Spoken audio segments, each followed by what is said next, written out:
Béat Hashem, on continue notre avancée dans le Chok HaEmuna. On fait le Siyum du deuxième mois. On est le 30 Rejvan, Béat Hashem. Qu'on puisse avoir le mérite de faire le cycle en entier toute l'année et de le revoir chaque année. Merci Hashem. Donc, on commence avec le jardin de la foi. Alacha velo chassidut. D'abord, la foi que tout est pour le bien, c'est une halakha, c'est une loi du Shulchan Arour, du code du loi juif. Ce n'est pas une mesure de piété supplémentaire. Ce n'est pas la chassidut Breslev qui a inventé qu'il faut dire que tout est pour le bien. Si tu veux dire maintenant que la Emouna, que tout est pour le bien, parce qu'on est en train de travailler ce niveau-là, rappelez-vous, premier niveau, tout vient d'Hachem, comme ça Hachem il veut. Deuxième niveau, c'est tout est pour le bien, que jusqu'à Hachem il veut, c'est pour ton bien, Hachem il veut que ton bien. Eh bien, si tu dis maintenant que ce niveau-là, d'avoir foi que tout est pour le bien, c'est un niveau qui est trop élevé, c'est trop loin de voir que partout c'est pour le bien, d'avoir foi que partout c'est pour le bien, c'est que pour les gens qui ont un niveau très élevé, des gdolim, des grands dans la chassidoute, etc. Eh bien, sache que ce n'est pas du tout comme ça. Parce que c'est marqué clairement dans le Shulchan Aruch, dans le Orach Haim du Shulchan Aruch, Siman, le chapitre pour les râleurs. Les râleurs, ça marche que pour les Français, parce que le chapitre du Shulchan Aruch qui va dire ce qu'on va dire, c'est le chapitre Ral, Resh Lamed 230, d'accord? Ça marche que pour les Français, d'accord? Dans le chapitre Ral, pour arrêter de râler pour les Français, sous-chapitre 5, c'est marqué là-bas, pour tous les Juifs, du plus petit au plus grand, une halakha qui est tranchée. Toujours, un homme, il doit avoir l'habitude de dire, tout ce qu'Hachem y fait, c'est pour le bien qu'il fait. Kol ma David Rahmana l'etavavid. Si tu vis cette émouna-là, et c'est une émouna c'est une halakha du Shulchan Aruch, t'inquiète pas, tu vas arrêter de râler. C'est ça le secret de Siman Ral. Donc moi, chez Eshriou, de la même manière qu'il y a une obligation pour chaque juif d'accomplir n'importe quelle halakha, n'importe quelle loi qui est tranchée dans le code de loi juif du Shulchan Aruch, que ce soit les lois du Shabbat, les lois de la prière, les lois de faire le Shema Israël, etc., etc. Et bien, de la même manière, tu as l'obligation d'accomplir cette loi du Shulchan Aruch, chapitre 230. Loi numéro 5, tu dois avoir l'habitude de dire que tout ce qu'Hachem fait, c'est pour le bien, c'est une loi, c'est pas de la chassidoute. Et en plus, il nous dit le Rav, cette loi qui a été tranchée, il n'y a aucune divergence d'avis et d'opinion sur cette loi-là. Vous savez, pour trancher une loi dans le Shulchan Aruch, dans la Gemara, des fois, il y a plein d'avis qui sont contradictoires et on retient un avis. Là, tout le monde est unanime. Il n'y a pas de marloquette. Tout le monde est d'accord que la halakha, c'est que tout le monde, et à l'unisson, dit qu'on doit s'habituer à dire que tout ce qu'Hachem fait, c'est pour le bien. C'est pour ça. C'est pourquoi un homme, il doit savoir, un homme avec un grand H, il doit savoir que si Akadosh Baruch Hu, le Créateur, il a ordonné d'avoir foi que tout est pour le bien, c'est que c'est possible. N'importe quel ton niveau, de n'importe quel niveau où tu apprends cette halakha-là, c'est possible que tu l'accomplisses. C'est pourquoi, avec un travail, et quand on est bien guidé, quand on va voir dans ce chapitre-là, eh bien, chez Yahya, on va voir qu'on va pouvoir réussir à accomplir cette halakha-là. Parce que la Torah, elle n'est pas dans le ciel, et un homme, il doit vivre, d'après la Emouna, que tout est pour le bien. On continue avec le jardin des louanges, Oda ve'achna, remercier, des remerciements et de la soumission. En réalité, il y a une profondeur extraordinaire dans le remerciement à Kadosh Baruch Hu sur ce qui nous paraît être quelque chose de mal. Quel? Je viens de citer quelque chose, mais écrit là. Il y a quelque chose de très très profond en fait dans les remerciements à Kadosh Baruch Hu pour ce qui nous paraît quelque chose de mal. Pourquoi? Parce que milvad odaya la tovot, or en plus du remerciement sur les bonnes choses qui t'arrivent, où là-bas tu es en train d'exprimer à Kadosh Baruch Hu ta reconnaissance. À Kadosh Baruch Hu, il te fait du bien. Il te fait quelque chose de bien et toi tu le remercies. Tu es en train d'exprimer ta reconnaissance à Kadosh Baruch Hu. Mais quand maintenant tu vas remercier, même sur des choses qui te paraissent être quelque chose de mal pour toi, des difficultés que tu es en train de traverser, et bien là, en réalité, tu es en train d'exprimer ta soumission totale devant un Kadosh Baruch Hu. Tu acceptes avec amour la conduite d'Hachem envers toi, tu te soumets devant un Kadosh Baruch Hu. C'est la profondeur qui est cachée dans le remerciement sur le mal. Écoutez bien ça, mes amis, c'est profond, on peut le comprendre et c'est important de l'intérioriser. C'est ça le yesod, un yesod profond du remerciement sur le mal. Lorsqu'un homme, en réalité, il va accepter ces événements qu'il est en train de traverser avec amour, eh bien, il accomplit ce qui est marqué dans le Shulchan Aruch, d'accord, dans le chapitre 230, Rechev, c'est 222, il me semble. Là-bas, c'est marqué Chayav Adam levarech al hara b'da'at shlema v'nefesh chafetza. Un homme, il a l'obligation de bénir Hachem sur le mal, avec une conscience totale et avec une âme qui est ardente, comme de la même manière, le même enthousiasme lorsqu'il bénit Hachem avec joie sur quelque chose de bien. C'est une halakha du Shulchan Aruch. C'est-à-dire quoi? Que tu dois te soumettre devant un Kadosh Baruch Hu et accepter la providence divine, la conduite divine qui est envers toi totalement. Et à ce moment-là, qu'est-ce que tu es en train de faire, mes amis? tu es en train de soumettre totalement toutes les hérésies qui sommeillent dans le cœur de l'homme, qui est la racine de tout le mal entier. C'est pourquoi en réalité, il n'y a pas de meilleur ségoula pour adoucir les rigueurs qui planent sur toi que de te soumettre devant la situation dans laquelle Hachem t'a mis. Comme nos chachamim, ils ont dit, de mémoire béni, le remède, le grand remède, le meilleur remède que tu peux trouver aux souffrances dans ta vie, c'est de les accepter avec soumission. Les accepter avec soumission. À ce moment-là, tu ne ressentiras plus aucune souffrance.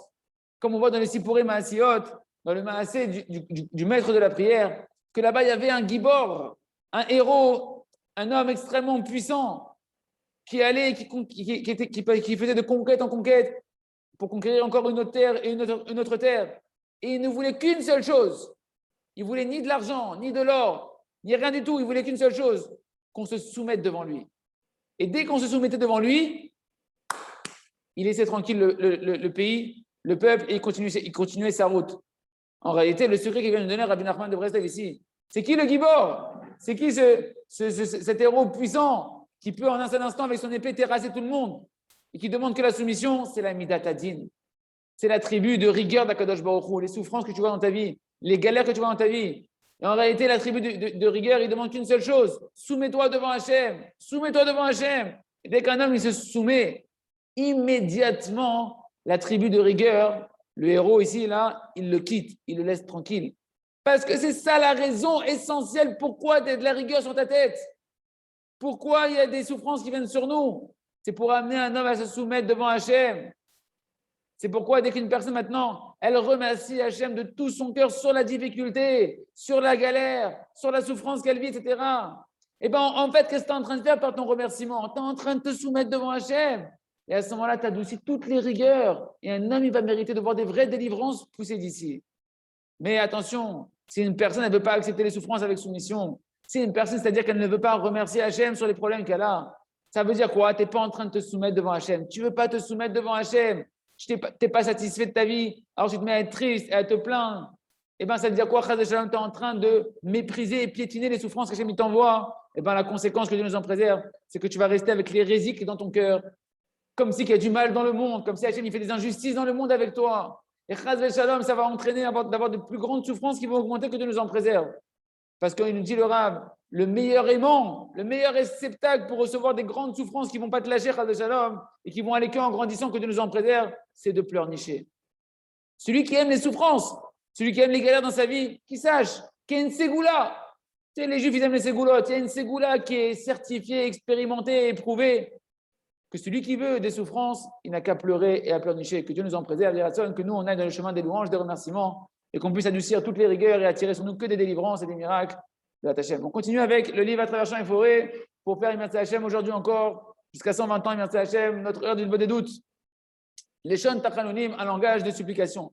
Les amis, c'est une journée aujourd'hui de Shulchan Aruch. On est quitte de nos halachot du Shulchan Aruch, vous allez voir. Le Shulchan Aruch, dans les halachot Tfila, c'est marqué comment un homme, on va voir ensemble aujourd'hui, comment un homme, d'après le Shulchan Aruch, il doit prier. De quelle manière on doit prier? D'après la loi, pas d'après la chassidoute, d'après la loi juive. On rentre dans le Orach Chaim, chapitre 98. Itpalel derrière Tachanonim, un homme il doit prier avec des supplications, comme un pauvre qui tape à la porte et qui a honte, qui vient comme ça demander de l'argent. Dans quelle situation il vient? Il parle gentiment, doucement. Il ne va pas faire sa prière comme un fardeau qu'il a envie de le lâcher. D'accord? C'est à quoi l'explication de ce Shulchan Aruch ici? C'est quand même, quand il vient prier à Kadosh Baruch Hu, il doit demander à Kadosh Baruch Hu ses demandes, peu importe lesquelles, comme un pauvre, kipshuto, un pauvre qui dépend de l'autre et qui il vient tendre la main, il ne fait pas le malin. D'accord? Au contraire, il va demander gentiment, avec des mots posés, en suppliant gentiment, etc. Parce qu'il sait que je suis pauvre et que je viens de demander quelque chose qui ne me revient pas. Ça ne me revient pas. Et non pas comme les riches qui viennent et qui demandent comme ça en tapant du poing. Ils ont l'effronterie de dire non, tu me dois ça, etc. Donne-moi. Vas-y, ma pitom.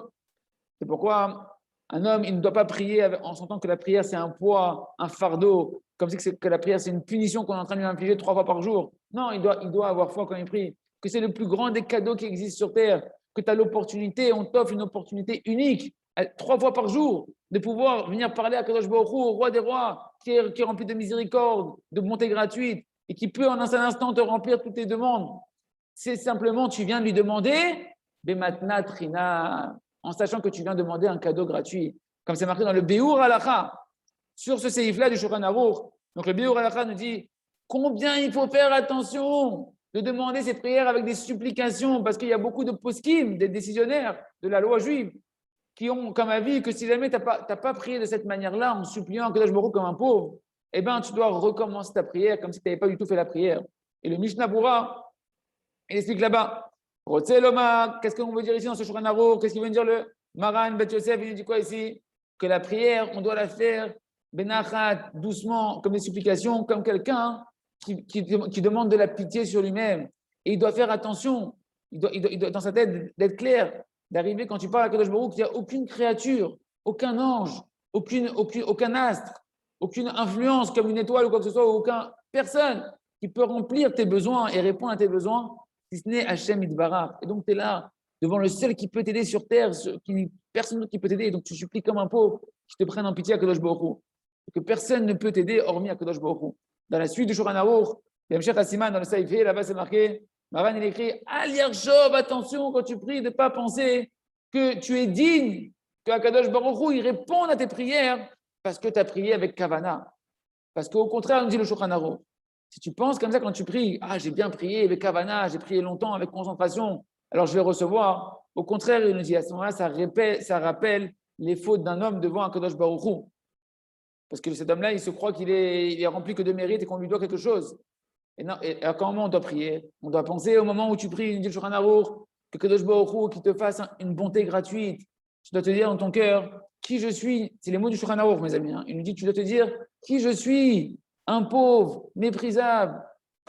Comment je peux oser venir devant le roi des rois, Kadosh Baruch Hu, et lui demander qu'il m'accorde sa bonté. Je peux lui demander à Kadosh Baruch Hu que par bonté gratuite, que par miséricorde qu'il me donne, parce que je ne suis pas digne, qu'il se comporte avec lui que par son attribut de miséricorde et de bonté. L'explication de ce Shulchan Aruch, mes amis, c'est qu'en réalité, il faut faire très attention, c'est interdit quand une personne elle prie de penser, de croire que tu es digne et méritant, que parce que tu as allongé tes prières, parce que tu as prié avec concentration, alors que tu dois recevoir. Parce qu'à ce moment-là, qu'est-ce qui se passe dans le ciel? Quelque chose de terrible. Quand une personne elle pense qu'elle est digne, eh bien, qu'est-ce qui se passe? On ouvre dans le ciel ses comptes, on ouvre ses livres et on regarde, est-ce que véritablement ce que tu dis c'est vrai? Est-ce qu'on te doit quelque chose? Et on dit, oi, malheur à celui-là, il est rempli de dettes, de fautes terribles, que même une vie entière, s'il fait le chouva, il n'aura pas le temps de réparer toutes ces fautes-là. Et il vient, il dit qu'il est digne qu'on lui donne ce qu'il demande.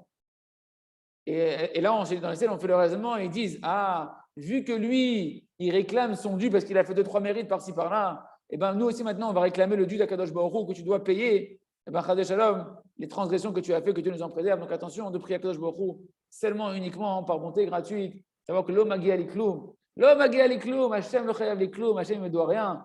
Tout ce qu'Akadosh Baruch Hu, ce que je demande, c'est que son amour, et qu'il puisse dévoiler sa miséricorde sur moi, Béat Hachem. On continue avec le jardin de la sagesse. Adéaga midar ra'a. D'être soucieux, d'être inquiet, c'est un mauvais trait de caractère. En réalité, quand une personne comme le sage, le philosophe, il se trouve dans l'hérésie et qui ne reconnaît pas la providence individuelle dans chaque détail de sa vie d'Akadosh Baruch Hu, et bien de là, qu'est-ce qui se passe? Ça va faire découler tous les mauvais traits de caractère. Quelqu'un qui travaille la Emouna, il sort de tous les mauvais traits de caractère. Quelqu'un qui ne travaille pas la Emouna, il est enfermé dans tous les mauvais traits de caractère. Et un des mauvais traits de caractère qui existe, c'est le souci. Le souci, l'inquiétude. C'est pas évident, c'est pas stam que quelqu'un ait du souci.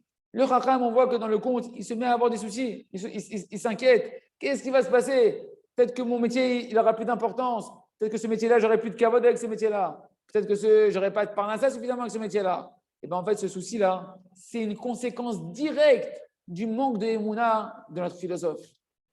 Pourquoi? Parce qu'il marche. Écoutez bien, ça, quelque chose qu'on voit véritablement, on voit beaucoup ces choses-là. Il marche avec Kochi Votsemiadi, c'est ma force et la puissance de ma main qui m'a valu ma richesse, ma réussite. Et donc, il ne se repose que sur lui-même. Et donc, automatiquement, il va se retrouver dans des soucis, dans des inquiétudes. Parce que, véritablement, si tu te reposes sur toi-même, mais tu as toutes les raisons d'être inquiet. Parce que tu es quoi, toi, au final? Tu es un petit être humain de rien du tout, qui est très limité, qui est très, très limité, et qui n'a aucune emprise, aucun pouvoir véritable sur la réalité qui t'entoure. Et c'est quelque chose qu'on voit concrètement, que des gens qui ont eu des grandes réussites dans leur vie, que tu dis, waouh, celui-là, Baruch Hashem, sa vie, elle est bien comme il faut, tout est comme il faut, et là. Et pourtant, tu vois que c'est des gens qui sont remplis de soucis du matin au soir. qui s'inquiètent du futur. Qu'est-ce qui va se passer demain? Ils imaginent des choses qui n'ont jamais existé. Ils sont en train d'avoir peur. Ils ont des inquiétudes. Parce que eux-mêmes, ils savent très bien qu'ils ne sont pas le Baal Habayit. Ils ne sont pas le maître du monde. Et toujours, ils sont toujours en train de... Et qu'est-ce qu'ils pensent, eux? Ils pensent que ce qu'ils ont acquis, ils l'ont acquis par leurs propres efforts. Et donc, ils ont peur. Peut-être qu'il y a quelque chose qui va se passer maintenant qui va nous faire retirer ce qu'on a acquis. Peut-être que mon argent, demain, il y aura un crash boursier et que tout va s'effondrer. Peut-être que demain, mon business, tout va tomber, etc. Pourquoi ils ont peur? Parce qu'ils pensent qu'ils ont construit leur business. Ils ont oublié que c'est Hachem qui a tout fait. D'accord? Donc, ils pensent que c'est eux qui doivent se soucier que le business continue de tourner comme il faut. Et comme ils ne se reposent que sur eux-mêmes, alors véritablement, ils ont toutes les raisons du monde d'être inquiets. Parce qu'au final, comme on a dit encore une fois, qu'est-ce qu'ils peuvent faire un être humain devant la réalité qui lui échappe? Donc, il n'y a que deux possibilités. Deux possibilités. O emuna, o deaga. Ou tu as la foi, ou tu es inquiet. C'est quoi la emuna et la deaga? La emuna, la foi, c'est de savoir qu'il y a un propriétaire dans ce monde-là. Il y a un propriétaire, il y a un maître du monde qui dirige tout, qui a une domination totale sur tout ce qui se passe, sur qui tu peux te reposer et t'appuyer, même quand c'est difficile, même quand ça ne va pas. Va dire que tout est pour le bien qu'il a organisé à Kadosh Baruch Hu, et tu peux te tourner vers lui, tu peux lui parler dans ton langage, tu peux éclaircir pourquoi Hachem il a rendu que cette situation de ta vie elle devient difficile, et tu peux commencer à pouvoir faire tes chouvas sur ça, et demander de la miséricorde à Kadosh Baruch Hu. Bekitsour, tu vis une vie belle et tranquille, parce que tu sais que tu es entre les mains d'Hachem. Ou bien, des hagas, soit tu es dans la Emouna, ou soit tu es dans le souci. Il n'y a pas de possibilité, d'autres possibilités. Et le souci, c'est quoi? C'est en réalité un synonyme de vivre sans Emouna, de vivre sans la foi, de prendre tout le joug de la vie, tout le poids de la vie, toute la responsabilité de la vie sur tes épaules. Et effectivement, c'est un poids qui est insupportable. Et ce n'est pas étonnant que tu vois qu'en réalité, tous les gens qui avancent dans la vie, qui veulent construire leur réussite, eh ben, ils ont toutes sortes de maladies du cœur, des maladies psychologiques, des tensions, des angoisses, des dépressions. Je sais que dans le monde occidental aujourd'hui, il n'y a presque pas une personne qui n'est pas en train d'utiliser des antidépresseurs ou en train de faire des traitements chez les psychologues, etc. Pourquoi? Parce qu'ils vivent la vie sans la Emouna, comme si c'est à eux de gérer tout le poids de leur vie et tous les détails de leur vie. De vivre dans la Emouna, dans la tranquillité, de savoir que tout ça Kadosh Baruch Hu et de se réjouir d'être en les mains de Kadosh Baruch Hu et d'être tranquille, les bitachon. On continue avec le Sefer Or Hadash. Ruach Nachon Chadesh B'Kirbi Hashem, renouvelle en moi un nouveau souffle. Donc on a vu que l'étude de la Torah, on a vu les mitzvot, la pratique des mitzvot, on a vu de voyager sur les tzadikim, on a vu même la prière, et maintenant on voit que même les Tehillim, quand tu les fais comme ça, stam, ça ne permet pas de changer un être humain, de changer profondément à l'intérieur de soi. Il y en a que tu vas voir que le Tehillim, ils passent des heures entières pour finir le livre de Tehillim. Baruch Hashem, heureux sont-ils, c'est magnifique, c'est extraordinaire. Les tzadikim, ils ont énormément loué le fait de dire les Tehillim. Même que tu l'aies dit comme tu l'as dit, comme il a dit Rabbi Nachman de Breslev dans Sichot Haran, enseignement 141, si tu peux dire les Tehillim Bekavana avec concentration comme il faut, Vada, et c'est extrêmement bien. Mais même si tu dis les Tehillim comme ça, sans concentration, c'est aussi une grande ségoula qui est très forte. Mais le Rav, il nous dit maintenant, on comprend bien que celui qui veut maintenant par ces Tehillim véritablement faire des véritables changements intérieurs en lui-même, alors il vaut mieux pas qu'il se mette à se dire je dois faire telle quantité de Tehillim. Tous les jours, je vais faire tant de Tehillim. Par exemple, quelqu'un il va se dire tous les jours, je vais faire 10 Tehillim. Quoi qu'il arrive, tous les jours, je vais faire 10 Tehillim. Parce que qu'est-ce qui va se passer? Cette personne-là, elle va se concentrer sur quoi? Définir la quantité qu'elle s'est fixée aujourd'hui. Et il va rater le plus grand cadeau qui est caché dans les Tehillim, qui est de travailler ta volonté de pouvoir changer par les Tehillim. Donc c'est pourquoi en réalité, il vaut mieux qu'une personne elle va se dire, au lieu de combien de Tehillim je vais faire, de dire combien de temps je vais attribuer à dire des Tehillim. Par exemple, une personne elle va se dire que je vais prendre 10 minutes par jour de Tehillim. Et la personne va se dire maintenant, peu importe combien de Tehillim je vais réussir à dire pendant ces 10 minutes-là. Je veux utiliser ces 10 minutes de Tehillim pour pouvoir travailler ma volonté. Et chaque Tehillim que je vais dire maintenant ici, je vais le dire doucement, mot à mot, avec un seul but, me lier à Hachem, vouloir m'attacher à Kadosh Baruch Hu dans chaque mot de Tehillim. Et comme ça, hein, les psukim, quand tu verras qu'il y a des versets dans les Tehillim qui vont réveiller encore plus tes bonnes volontés, des versets qui vont te parler dans les Tehillim, et bien tu les répètes. et tu les répètes encore une fois, et tu les répètes encore une fois. Les mêmes versets qui te parlent.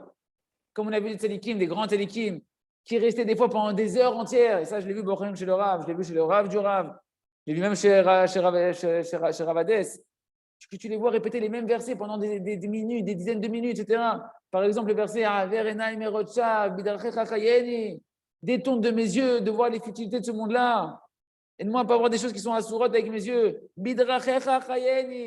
Hachem, vitalise-moi que par les chemins qui sont tes chemins à toi, Torah, Tfila, Mitzvot.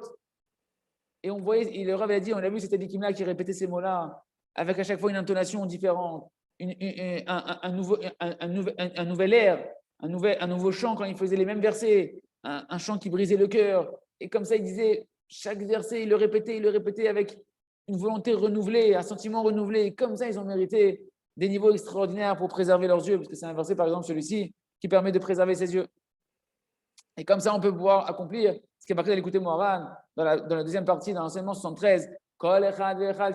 Chacun, peu importe comme il est, du niveau où il commence à prendre les Télim, il peut se retrouver lui-même dans le livre de Télim. Tu peux retrouver ta propre situation dans le livre de Télim et mériter de faire une teshuva totale rien que par la lecture des Télim. Il y a des versets dans les Télim qui vont éveiller des volontés sur la Kedusha, sur la sainteté. Il y a des versets qui vont éveiller le limud à Torah, l'étude de la Torah, le remerciement, les louanges à Hachem. Et en réalité, chaque bonne volonté que tu as à l'intérieur de toi, eh ben, tu vas la retrouver dans les Télim.